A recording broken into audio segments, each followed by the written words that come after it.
Drilling a well means moving thousands of feet of pipe, sometimes 20,000 feet or more, in and out of the hole. Drill collars, drill pipe, and other tubular goods like casing, all raised and lowered time after time until the well is complete. It's tough, exacting, it's teamwork. One of the most expensive pieces of equipment on the rig is the drill pipe. Protecting the drill string from damage is very important. Handling the pipe correctly can make or break the drilling job. Doing this job right can save hundreds of thousands of dollars, because a relatively small nick to the pipe on the surface can lead to damaged or broken pipe downhole, and thousands of dollars for the contractor in replacement costs.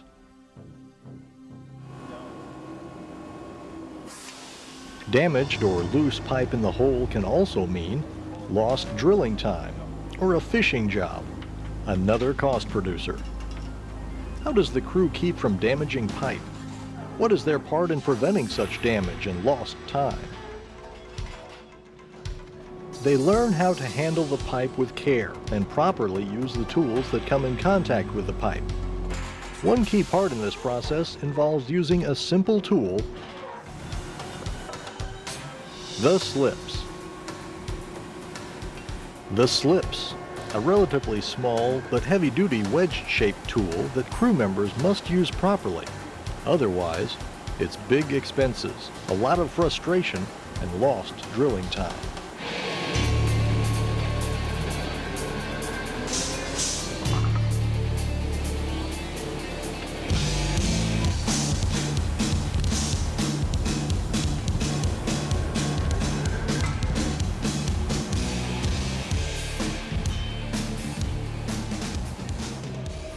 How can such a small tool make such a big difference in the life of the pipe? How can these small gripping elements, these slip dies or inserts as they're called, ruin steel pipe that weighs thousands of pounds? To answer these questions, let's look at the slips and see what they do, how they work, and how to properly handle and maintain them so that they help save money and maximize drilling time. Let's see how this small device makes such a big difference.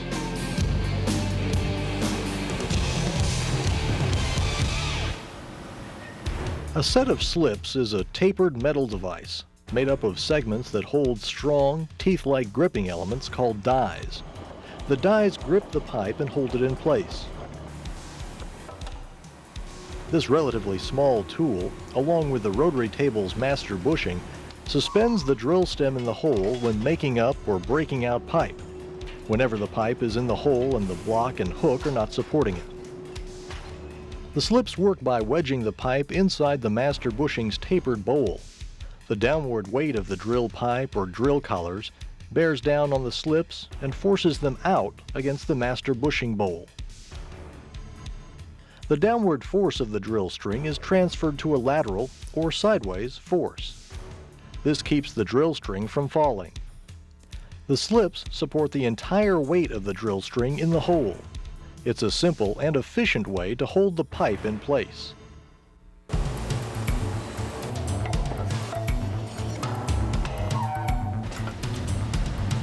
Because there are different sizes and types of pipe in a drill stem, there are different types of slips to suspend them in the hole.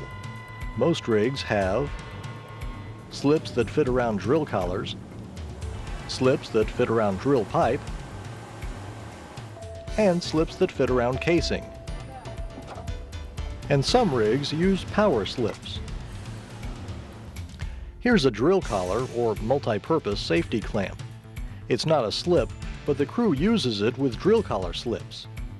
They attach it on the drill collar body or any other flush joint tubular after they've set the collar in the slips. The clamp keeps the collars from falling into the hole. Let's take a closer look at the different types of slips and see how they're made and how they work.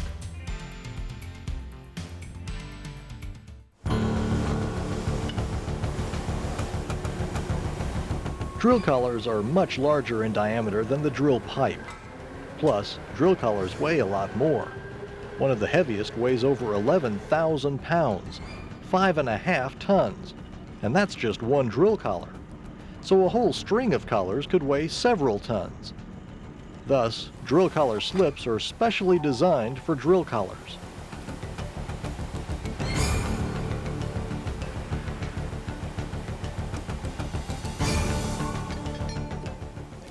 Drill collar slips have several hinged sections called segments that fit around the collars. The end sections and the middle section each have a handle for the crew to grip. Normally, each rig has a set of drill collar slips for each size collar being run. Commonly, you install button-type gripping dies or inserts like these on drill collar slips. Circular button gripping dies have no exposed edges that can fracture, chip, or damage a heavy drill collar. Button dies tend to grip drill collars better than straight dies, the dies on drill pipe slips. However, straight dies can be used on drill collar slips too. Here's that drill collar or multi-purpose safety clamp again. Crew members install it just above the slips. Why use a drill collar safety clamp? Well, to answer the question, the collar would fall right through the slips and down the hole if the slips fail to grip the collar. With the safety clamp firmly attached to the collar just above the slips, drill collar weight causes the clamp to set the slips. Securely fasten the safety clamp to the collar after the slips are set around the collar. Tighten the clamp very tight. A multi-purpose safety clamp is a segmented chain-type tool. It provides safe handling for all types of flush joint pipe, like liners and drill collars, when you're making them up, breaking them out, or whenever you need to suspend them in the rotary table. You can lengthen or shorten it by adding or removing segments. Adjusting the size makes it possible to use the same clamp on different sized drill collars. When the clamp's not in use, be sure to store it in its special oil-filled storage box. This keeps it well lubricated and rust-free. Store the clamp wrench in the oil too.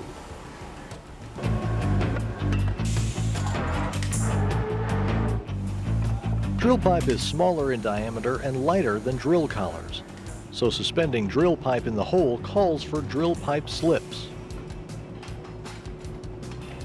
A drill pipe rotary slip is a tapered metal instrument with 3 segments: left, middle, and right. Each segment has a handle that is attached with hinge pins, washers, and cotter pins. Having the slips in segments allow you to place the slips in the rotary table with ease. They fit around the pipe easily. Each of the 3 segments in the slips has several inserts or dies that fit securely in dovetail slots. The dies grip the pipe to keep it suspended in the hole. Special keepers, nuts, bolts, or cotter pin retainers at the top of the slots hold the dies in place. Commonly, crew members dress drill pipe slips with straight instead of button dies. Drill pipe slips work better with straight dies because they tend to be more durable. Button dies work better on drill collars because of their shape.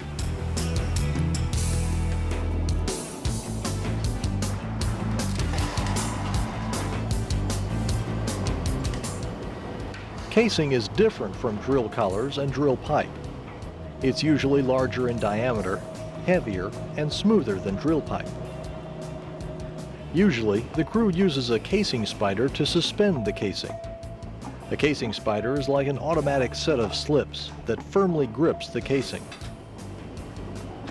A casing spider can overcome the slick protective coating on the casing and the weight of the casing string to hold the pipe in the hole. The drill collar, drill pipe, casing, and power slips are the 4 most commonly used types used on a rig. Properly handled and maintained, they suspend thousands of pounds of drill stem or casing in the hole, without injury or destruction. Using the slips properly is a matter of learning a few do's and don'ts. It's not complicated, and remembering a few simple rules can save everyone a lot of grief. Rule number 1.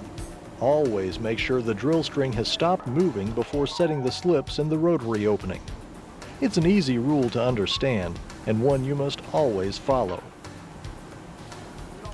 Letting the pipe carry the slips the last few inches into the rotary table can create a lot of problems. This sudden stop can cause the slip dies to gouge the pipe. Slip die gouges may not seem like much, but remember, a small nick can translate into a washout or a twist-off, and big costs. What's more, suddenly stopping a long string of drill pipe with the slips can cause the pipe to stretch or elongate like a rubber band. As the string recoils, it can force the slips up and out of the rotary table bushing. With slips out, the entire drill string could drop down the hole.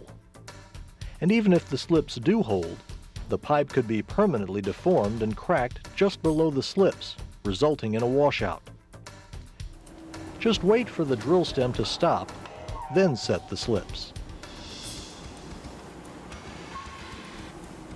Another rule.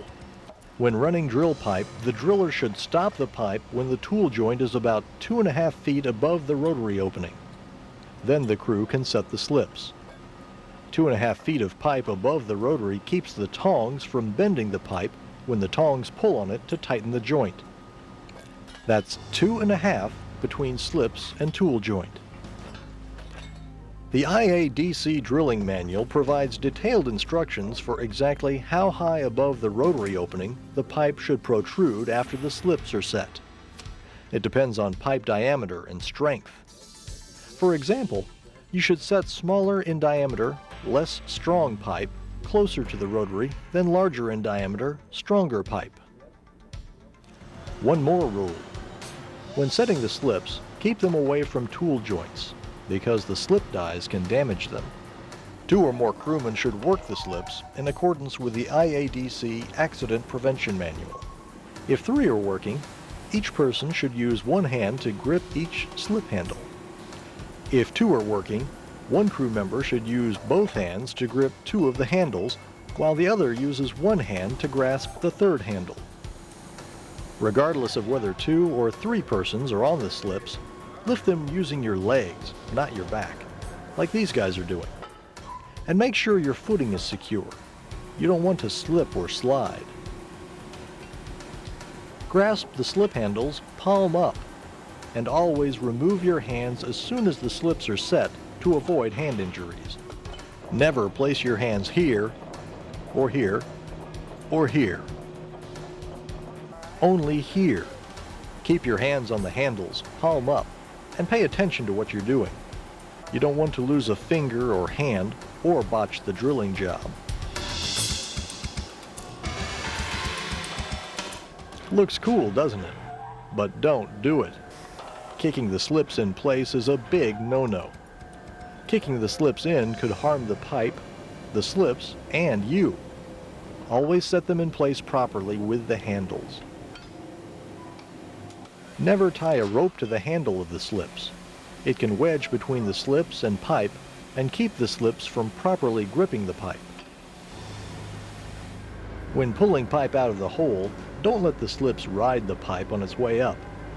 It's tempting to let the pipe sort of help you lift the slips, but riding slips can fall off the pipe and onto the rig floor, damaging the rotary, the pipe, or the slips themselves. Here's the way to do it. Let the driller pick up to get the weight of the string off the slips. Then lift the slips clear of the rotary opening and set them back on the floor. Let's review handling the slips. Stop the drill stem, then set the slips. 3 crew members on the slips, one hand on each handle, palms up. Or 2 crew members on the slips is okay too. Great. No one kicked the slips. Everyone used their legs to lift, and they set the slips with the right height of pipe above the rotary, about 2.5 feet or so. Let's watch them remove the slips. One crew member on each handle, palms up. Lift the slips, no righting the pipe. Set them back on the rig floor, out of harm's way. It's not hard, it just takes practice and teamwork.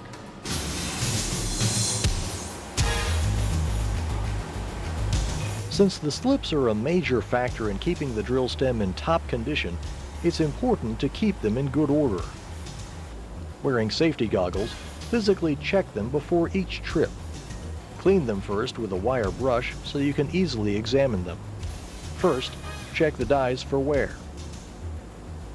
Make sure the teeth are sharp, the dies are properly secured in the correct position, and that they are not chipped or broken. If a die is broken or loose, don't replace just that one die. Good practice calls for replacing the entire set. And don't try to resharpen worn dies. You could damage the pipe and the slips. Here's how. New slip dies penetrate the pipe, causing damage. Worn slip dies carry no load at all. Slip dies carrying the heaviest load are forced back into the slip body, damaging the slips themselves. So when replacing broken or worn dies, replace the entire set. Also, thoroughly clean the die grooves so that the new ones fit properly. Discard the old dies so that they can't be used again. Periodically, you should perform what's called a slip test. A slip test tells you whether or not the slips are gripping the pipe evenly. It's the best way to determine the degree of rotary equipment wear. Crew members should do this test about every 3 months or so, and each time a new master bushing or slip set is put into service. Here are the steps to follow to conduct a slip test. First, wait until you have sufficient hook load to conduct the test. The string weight should be greater than 100,000 pounds for the test to be accurate. Then, wrap 2 layers of waterproof paper around an area of the drill pipe tube, free of slip insert marks. Place the rotary slips around the wrapped section of the drill pipe and lower the pipe and slips at normal setting speed. Apply the full hook load to ensure correct markings on the test paper.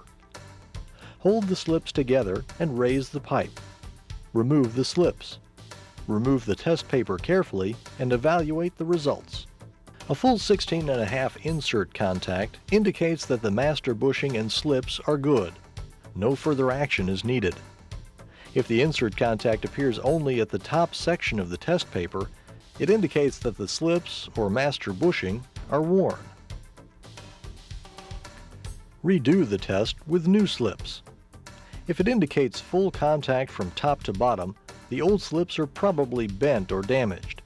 They should be discarded with the toes cut to prevent them from being reused. But if a second test shows partial insert marks on the top of the test paper, the master bushing, insert bowls, or rotary table will have to be inspected for wear. To check the outside of the slips to make sure they are not distorted, place a straight edge on the back center of each slip segment and on the face of the slips. If the slips are bent or worn, the straight edge will not make full contact with the slips. The back of each slip element should be straight and smooth. Check the master bushing bowl with a straight edge just like you did the slips. Place the straight edge against the taper of the bowl. It should have good consistent contact. If it does not, the bowl should be replaced. Regularly inspect the hinge pins on the slips. Each segment should move easily but not too loosely. Too much play in the hinge pins can cause the slips to close unevenly around the drill stem. And if the slips don't close properly around the pipe, the drill string could drop into the hole. Bad news. To keep the slips functional and the hinge pins moving freely but not too loosely, keep the slips clean and lubricate the hinge pins. Coat the back of the slips with a good quality anti-seize lubricant or compound. The lubricant ensures that the slips go into and out of the rotary with no binding or hanging up. Take care to lift and set the slips correctly. Never drop or kick the slips into place. Remember, the slips drill stem and master bushing work together to suspend the drill string in place. If any one of these elements is not in good condition, it can destroy the others. The slips may be a small part of this equation, but they are essential, so handle them with care. Keep them clean and well lubricated.